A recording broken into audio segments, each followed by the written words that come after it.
Thank you. Thank y'all for having me. I want to thank Shane and Brian. I want to thank the whole group for hosting this. Let's give them a great round of applause for what they do every day, fighting for conservative values. I want to thank y'all for coming out. I know there are many places y'all could have been and spent your weekend, so I appreciate your being here. I told Shane I want to keep my remarks brief. I want to talk to you about 5-7 minutes, and then leave the rest of the time for questions, because I really want to hear from y'all. And then afterwards, he's allowed, we're going to have some time. I'll get to visit with folks one-on-one. So if y'all want to take pictures, if you didn't get a chance to ask your question, we can do that as well. Let me start. I tell everybody I meet, this is the most important election of our lifetimes. Now, of course, you expect an elected official to say that. I mean, you probably never heard a candidate ever get up and say, don't worry about this one, just stay home. It doesn't really matter who you vote for. And the last election was important, and the one before that one was important as well. And I think they're getting increasingly important as our country increasingly is moving in the wrong direction. Now, why do I say that? We could spend our entire time together asking one simple question. What is the worst thing President Obama has done to our country? I asked that. I got to be careful because Iowans are pretty smart. I asked that, and a couple of guys in my town halls have said, well, the worst thing he's done is he took the oath of office. I was, well, yeah, that's pretty good. That's not exactly what I was looking for, but yeah, that's pretty good. That wasn't mine, by the way. That was somebody else. Well, and my point is we could go around this room, and I bet you we'd have a pretty long list. Maybe it's Planned Parenthood, selling baby parts across this country. Maybe it'd be $18 trillion of debt. Maybe it'd be EPA regulating water in your backyard. Maybe it'd be America not standing with Israel. Maybe it'd be the Iran nuclear deal. We're about to allow them to become a nuclear power. And we could really spend all day coming up with this list. I think one of the most dangerous things that he has done, because you can undo tax rates, you can undo EPA regulations, but one of the most dangerous things that he has done is try to change the idea of America. Culture is much harder to get back. What do I mean by that? Whenever you listen to him speak, it's all about dividing us. It's all about teaching us about government dependence and spending and regulating and borrowing. Folks, the American dream is not to grow up and have the government take care of you. That is the European nightmare. We've got a record number of Americans on food stamps, record low participation rate in the workforce. And that's why I think this election is so important. My parents came to this country almost 45 years ago in search of freedom and opportunity. I want that same freedom and opportunity for my wife, for me, for my children, one day my grandchildren. I want it for you and your families as well. That's what this election is about. But I want to say something that might surprise you. I'm a lifelong conservative, a lifelong Republican. And I am very disappointed with the president, angry at what he has done to our country. But I'm actually angrier at the Republicans in D.C. than I am at the Democrats. Now, why do I say that? At least the Democrats are honest. I mean, Bernie Sanders calls himself a socialist. I remember that used to be an insult. He used to call somebody a socialist, and that was considered a bad name. He's proudly calling himself a socialist. Hillary Clinton and Obama, they're no better. They're just not as honest about it. But look at the Republicans. They say one thing and do another. They tell us, for example, give them the majority, put them in the majority, and they tell us that they will go there and stop Obamacare and amnesty. You and I, we did our part. We volunteered, we donated, we showed up for the elections, we gave them the majority, and what happened? Nothing. Nothing changed. So your choice is between honest socialists on one side and lying conservatives on the other. This year it got even worse. This year Mitch McConnell's already waved the white flag of surrender. He's already said, well, we can't really defund Planned Parenthood. Folks, if the Republican Party can't stand for innocent human life, what good is the Republican Party? And they've already given up on the Iran deal. Let's be honest here. The Iranians conned the president, and the president conned the Senate Republicans. The only group he can out-negotiate are Senate Republicans. Everybody else walks all over him. I mean, think about it. It used to take a two-thirds vote to approve those kinds of deals. Now it takes a two-thirds vote to reject that deal thanks to the Corker bill. Every Senate Republican except for Tom Cotton voted for that bad bill, including all the ones running for president, like Rubio and Cruz and Paul and Graham. They all voted for this bad bill. Why wouldn't we do one of two things? Why wouldn't we say to the president, well, you're not in compliance. You can't have these secret side agreements, so therefore this deal can't go into effect. And if we're not willing to do that, why in the world wouldn't we use the nuclear option to stop Iran from becoming a nuclear power? All we hear from those Senate Republicans, well, it takes 60 votes. Folks, that's not in the Constitution. That's a Senate rule. When Harry Reid lost the 60th vote in Massachusetts, he didn't give up on Obamacare. He found a way to get it done. When he lost the 60th vote, he didn't give up on trying to confirm the president's judges. He found a way to get it done. If they're willing to fight so hard to cram socialism down our throats, why won't we fight just as hard for freedom in America? That's why I think it's time to fire everybody in D.C. You know, when Boehner stepped down, I was in D.C., they asked me what I thought about it. I said, that's great. I said, if McConnell's not willing to step up and fight for our conservative principles, he needs to follow Boehner's lead as well and make room for somebody else who will fight for us. You know, this isn't about the Republican Party. This is about our country. Let's be honest. The only way we're going to get our country back is we force term limits down their throats.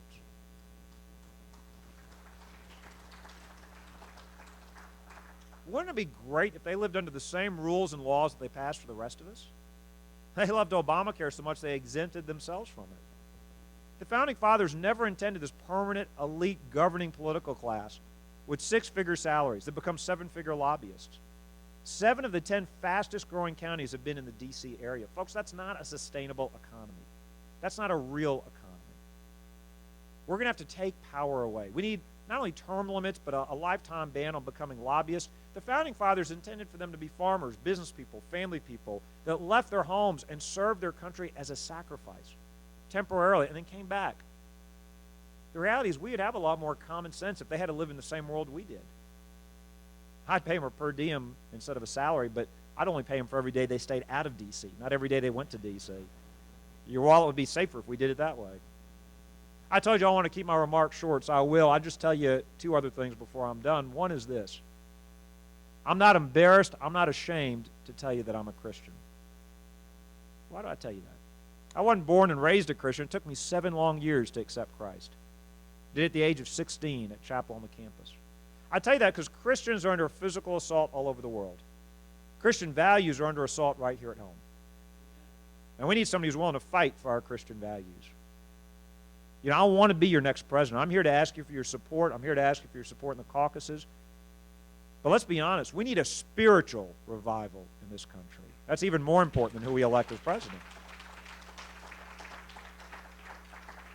We're not just talking about defending Christian values in Louisiana, we're doing it. We're the most pro-life state 6 years in a row. When the first Planned Parenthood video came out, we launched an investigation. The second and other videos came out, we were the first state to cancel their Medicaid contracts to make sure they don't get any taxpayer dollars in the state of Louisiana. They didn't like that too much. They decided to come protest at my house, which they have a right to do. So we decided to use our First Amendment rights. We put a giant screen outside, and we show those videos over and over during their protest. In case you're curious, it's a good way to keep the pest off your front yard. It's good pest control. Now they've taken us to court. The Obama administration has joined them, so he doesn't have time to watch those videos, but he's got time to sue us. He can send every attorney he wants. I've got a message for this president. He doesn't scare us. We will fight to protect innocent human life every chance we have got in the state of Louisiana. So those attorneys better get comfortable. I want to close with this.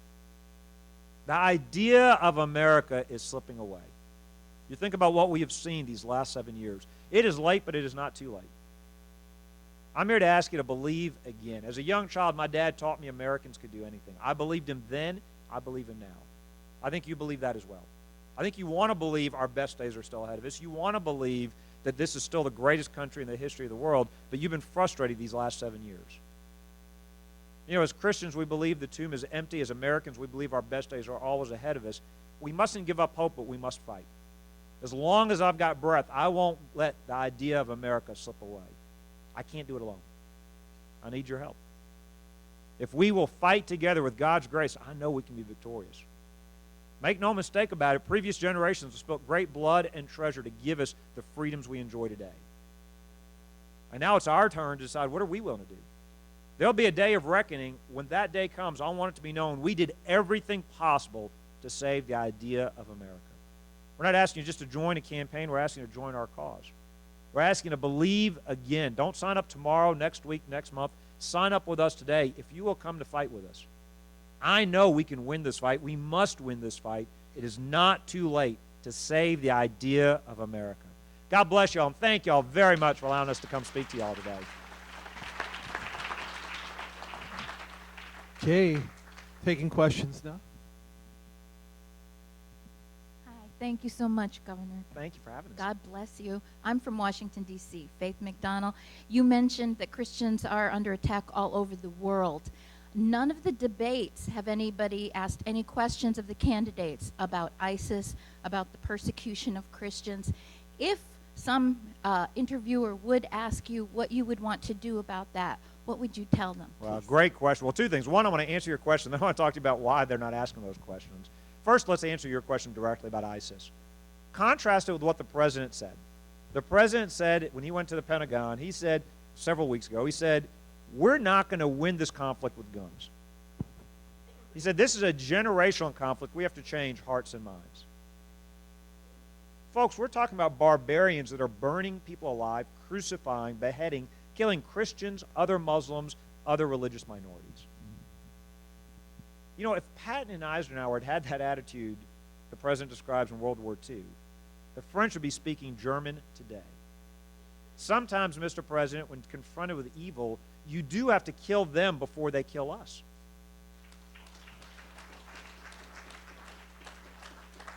We have to kill them over there before they come here. And that's really, you asked how do you deal with ISIS, you wipe them out. Now, Secretary Kerry is talking about letting Syrian refugees and others come into our country. We know ISIS wants to come in with those groups. Why in the world would we go around the vetting process that were put in place after 9/11? Look, this president, he won't be morally direct and honest with us. Islam has a problem. That problem is radical Islam. You've heard Prime Minister Cameron say that. You've heard General El-Sisi in Egypt say that. I want to hear our president say that clearly. How do we beat this enemy otherwise? They still call Fort Hood an incidence of workplace violence. It was a terrorist attack. Now, in terms of why those questions aren't being asked at these debates, well, they're too busy asking questions like, well, will you attack another candidate up here? Or what is your greatest weakness? You know what's amazing to me? Why in the world didn't they ask, the Democrats had a debate, talked about trillions of dollars of new spending. Why didn't anybody ask, how are you going to pay for this? Bernie Sanders is talking about $35,000 of new debt for each and every American. Not one question about, that's great, you want to give all this, quote, free stuff. Where is it coming from? Who's paying for it? But just one quick word on debates. I think the RNC and the mainstream media, the networks need to give up this idea of trying to control the debates. This top-down approach, I know they wanted to protect the establishment candidates. It hasn't worked. Instead, we're the free market party. Let anybody who wants host a debate, and let the candidates decide whether they want to participate. We're trying to elect the next president of the United States. If they can't answer a couple of tough questions, how are they going to be president? How are they going to deal with Hillary? How are they going to deal with ISIS? How are they going to deal with the Russians? And so I think this whole idea of a top-down approach has backfired. It's been a mistake. It's been a farce. Everybody's talking about who are the winners and losers of the debates last week. Here are the losers, the mainstream media. They're the ones that lost, but it's time for us to get our debates back. Yes, sir. Hi, Governor Jindal. Thank you for being here. Thank you. My question really has to do with kind of a theme of follow the money. And it seems like a lot of local things that we would do right get tied up in following the money. And the money is tied to federal. And I guess my question for you, and in our little, I'm from Ankeny, Iowa, a small town, just subdivision of here. Our local town council looked at getting a grant for some housing, and that had strings tied to it. And they wanted the money. And with the money, they could do so much stuff, but they forego thinking about what the strings were attached to it.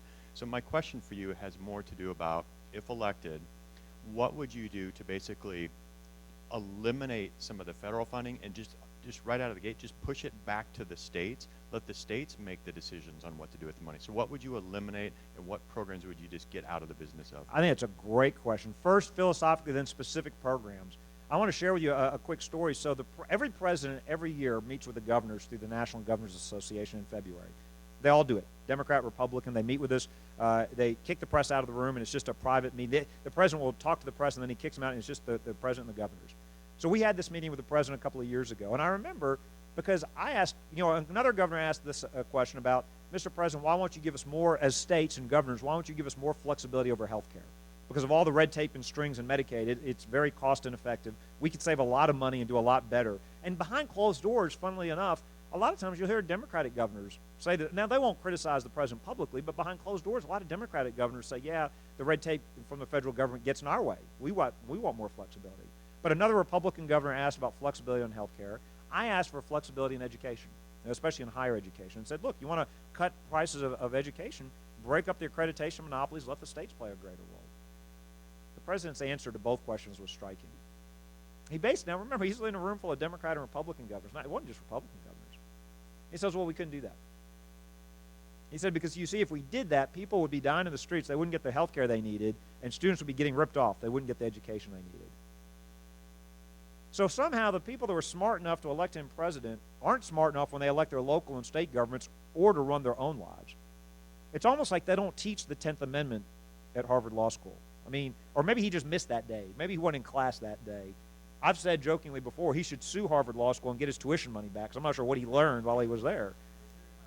Yeah, well, I think he already knew how to do that. But here's the problem.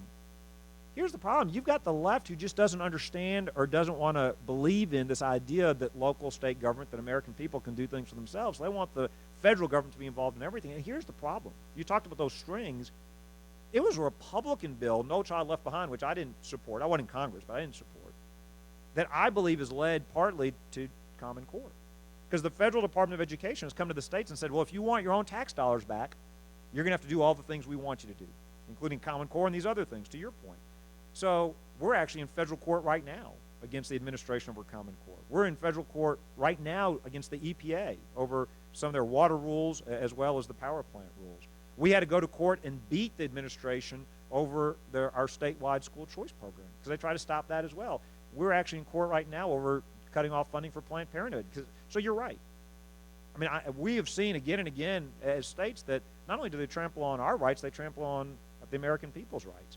So specific programs. Let's take, we'll take a few. The Department of Education. The Federal Department of Education spends billions of dollars on teacher quality programs that haven't been shown to improve teacher quality. Why do we do this? Why not get rid of those programs, give the dollars back to the taxpayers or the local state government? You can block grant them or just cut the spending, cut the taxes. Title I dollars. Why not block grant those or let the dollars follow the child so that parents get to decide how those dollars are spent? The only thing, why is the Federal Department of Education involved in student expulsion policies? Why are they involved in curriculum at all? Why in the world is the federal government telling you what your children should eat for their school lunches? And by the way, this is a pet peeve. This is an important issue, but it's even more, not only as a presidential candidate, as a father. I got 3 young kids in public school. Yeah, all 3 of them used to buy their school lunches. Last year was only 1. And with Sean, I had to pack a lunch and he'd buy a lunch. I said, Sean, why are we doing both? And he said, well, Daddy, I'm hungry. Otherwise, I don't get enough food to eat at school. My wife, we live 15 minutes away from the school. She goes to pick them up. She had to bring snacks every day. It's a heck of a thing when you got to bring groceries to pick up your own kids from school because they're so hungry they can't make it 15 minutes home. They were starving when they got in the car. In the old days, I could go to the lunch lady or the teacher or the principal, but now they just shrug their shoulders and say, those are the federal rules. We get federal dollars, so we can't decide what to feed. Now none of my kids eat the school lunch. I know that's not the biggest thing, but it is irritating as a parent when, and you've got teachers saying, well, we can't control what we teach in our classrooms because of Common Core. And I can tell you another story about math and Common Core, but the EPA. Why in the world is the EPA trying to regulate the water in your backyards? Why in the world don't they trust the states to be on the front lines in terms of air and soil and water quality? Now, there is a role for the EPA, but they're not supposed to micromanage. They're not supposed to kill our economy. So, I think the Federal Department of Education, the only thing they should be doing is deregulation, transparency, and civil rights, and that's it. But the only way we're going to get there is, one, we've got to cut government spending, not slow the growth rate. Secondly, Congress needs to explicitly take power away from these unelected bureaucrats and say, this is what you can do. I'm sorry? Well, and I think what Congress needs to say is, look, if we don't give you the power to do this, you're not allowed to do it. And so right now what happens is they pass Obamacare and they let the HHS bureaucrats fill in all the blanks. And so I think Congress has a responsibility right now. We've seen all these scandals, the VA scandal, the IRS scandal. Why does anybody ever lose their job? Why does anybody ever lose their benefits? Why does anybody ever go to jail? I mean, if you did that in the private sector, when you were trying to pay your taxes, if you said, oh, the computer ate all my documents, good luck with that. Yet they do that and nothing happens. So I think we need to go through agency by agency, get rid of a lot of these programs, reduce their size, reduce their spending, get that power, get the money back. But let's be very clear. This is intentional. The left doesn't think we're smart enough to live our lives. They don't think we're smart enough to know what kind of insurance to buy. They don't think we're smart enough to know how our children should be educated. They don't think we're smart enough to know what foods they should eat. That's how you get Common Core. They don't think we're smart enough to have guns. That's how they want to take away our Second Amendment rights. They don't think we're smart enough to have religious liberty rights. They want to take away our First Amendment rights. If you live in New York, they don't think you're smart enough to know how many sodas you should drink every day. They're trying to take away your, the reality is, at their core, this is one of the most important philosophical divides between our approach and their approach. They think they're smarter than us. They think they know how to live our lives. They think our attitude is you should be free to live your lives, even if you make decisions that I wouldn't make. As Americans, you've got freedom. And it's not my place to tell you you should feed your children this or you shouldn't feed your children. Look, I let my kids eat junk food sometimes, and that's okay. We don't let them eat it every day or every meal, but we're their parents. That's our job. I don't need Michelle Obama. I don't need the federal government telling me this is what your kids should eat. That's my job. And that's my responsibility. We got to get back to personal responsibility. So this is really a part of a much bigger issue, which is, do we trust the American people to live their lives, or do we think you need a nanny state government that's trying to protect us from ourselves? We obviously have a lot of bad judicial decisions that come down, whether we agree with them or not. But oftentimes you look back at a president like Andrew Jackson, when he wrote in the veto of the Second Bank, he said, the separation of rules of people to interpret the Constitution. Now, he would tell the court on a few decisions, thanks for your opinion, go play in the street. As president, how would you view your role and possibly a couple case decisions, how you might handle that? Absolutely. So two specifics. One, let's start big picture, and then secondly, the specifics on, I disagreed with the Obamacare cases and the marriage case, so we'll talk specifically about those. But first, generally, the reason I believe we are where we are today is because of who the Republican presidents have nominated to be on the court. When you think about it, with the marriage and Obamacare case, nobody wondered how the Democrats were going to rule. It was the Republican appointees that we were wondering how they were going to rule. And it was really, if it weren't for Roberts and Kennedy, we wouldn't have gotten the Obamacare, we wouldn't have gotten the marriage rulings. Why is that? Well, when you have a Democratic president, they feel perfectly fine nominating somebody who's a liberal, who's worked for them, who's go out there as a judicial activist. They don't make any apologies for that. And then they try to get Senate Republicans to vote to confirm them. And the Senate Republicans come home and say, I had to confirm this person because, I don't agree with them, but they didn't have a criminal record. I was like, is that really that's the qualification now? Somebody's just an honest person, whether they're going to do their job or not, you don't really ask them that. The Republicans take a different approach. Republican presidents, for some reason, when they try to appoint judges, they don't find judges with written records of rulings or writings. They almost try to find somebody who's got no written record at all. And then they tell us, just trust us. Look, he looked me in the eye. I know I couldn't talk to him about anything, but he shook my hand the right way, so I know he's a conservative. That's how you get a Souter. That's how you get a Kennedy, and that's how you even get a Roberts. The Chief Justice rewrote the law not once but twice to save Obamacare from itself. Scalia said, I guess words no longer have a meaning. Kennedy, he ignored the Constitution, according to the Chief Justice, when he came up with the marriage ruling. You've got now justices openly talking about using international precedent. Their job's to apply the United States Constitution. Their job's not to write the law. If they want to write the law, they should run for Congress. So the first step, the next president's going to nominate anywhere between 1, 3, maybe even 4 justices. We need to have a president who will nominate constitutional conservatives, who will actually do their jobs and apply the Constitution. The only 3 that I think that are doing that right today, and there are 3 out of the 9, are Scalia, Alito, and Thomas. Now, 5 of them were appointed by Republicans, but it's still only those 3 that I believe are actually doing the job the way they were supposed to. Those are the kinds of justices I would want to appoint. Secondly, more specifically, look, I think, for example, let's take the marriage ruling, which I disagreed with. So the marriage ruling comes out, and now you've got the left trying to take away our First Amendment rights. And by the way, I don't think any court can change the definition of marriage. It was instituted by God. That's a sacred covenant between a man and a woman.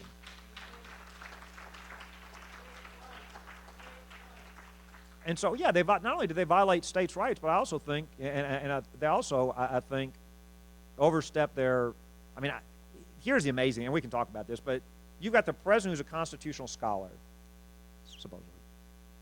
That was half serious, by the way. Up until a few years ago, he was for marriage being between a man and a woman. Now the court all of a sudden finds, no, it's in the Constitution that we have to change the definition of marriage. Well, how is it that he missed that all those years? He was supposed to be this big constitutional scholar. How is it that it just changed all of a sudden? So now the left is going after, and remember, Alito asked the Solicitor General, if we rule the way that you want us to, will this have implications for schools and organizations and others? And the Solicitor General said it could. He didn't say no. And so now you got the left going not only after a clerk in Kentucky, but they're going after florists, caterers, musicians. How much longer before the IRS is going after churches and pastors? Look, their idea of religious liberty is for a couple of hours a week you can say what you want, but you can't live your lives 24 hours a day, 7 days a week. That's religious liberty.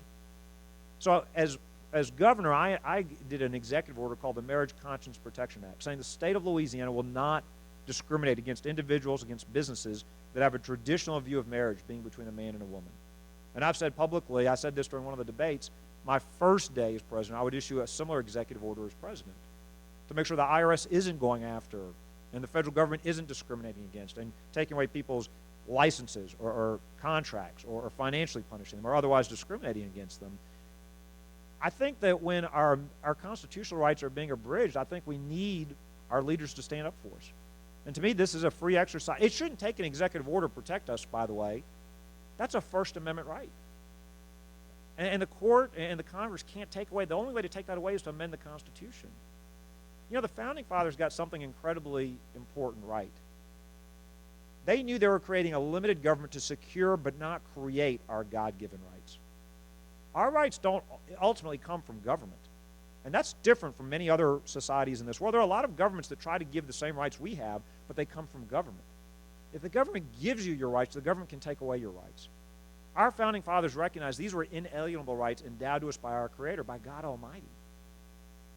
And I think it's one of the things that makes us unique and sets us apart. So I would issue that executive order on my first day. But if we really want to fix the courts, we've got to have somebody who will nominate constitutional conservatives so they'll start doing their jobs instead of trying to write the law. Apparently we have time for one more question. Governor Jindal, I'm Frank Ingersoll. I'm native-born Iowan. This is Iowa. We survived 35 below and northwest winds, where you survived hurricanes. Thank you, sir. I've never been. I don't believe I've ever been to Louisiana, but I've been to Texas, and I know you wear cowboy boots, so you can see it. Sir, I would say this, that I would apologize to anybody here that I've offended them by speaking out. I'm a veteran. I've got 7 years of college. I'm educated enough to know that the thought should start, middle, and end. The ending part of is my conclusion that ever since Eisenhower has been president, he was the last president to actually balance the budget and pay off the military debt, which we have not done since Vietnam, and on and on and on and on. We don't need to start more wars. So I don't agree with everything that you have said today, but I do understand that our country has been legislating immorality for many 25 to 35 years. My question is this, and this requires you to be brave. Will you stand up for America and ask for 5 Supreme Court justices of the United States to be impeached immediately? Well, thank you for your question. Thank you for your service, first of all, in uniform. I want to thank all the veterans that have served us. Look, I think